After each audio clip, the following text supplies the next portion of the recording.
Service Office at Brookhaven National Laboratory in Upton, New York.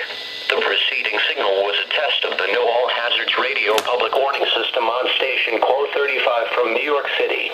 During potentially dangerous weather situations, specially built receivers can be automatically activated by the signal to warn of the impending hazard.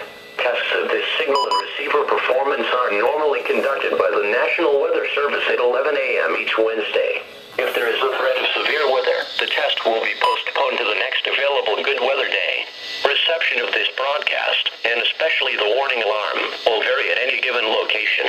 This variability, normally more noticeable at greater distances from the transmitter, can sometimes occur, even though you are using a good quality receiver in good working order. To provide the most consistent and dependable warning service possible, the warning alarm will be activated for hazardous watches and warnings for the following counties in Southeast New York: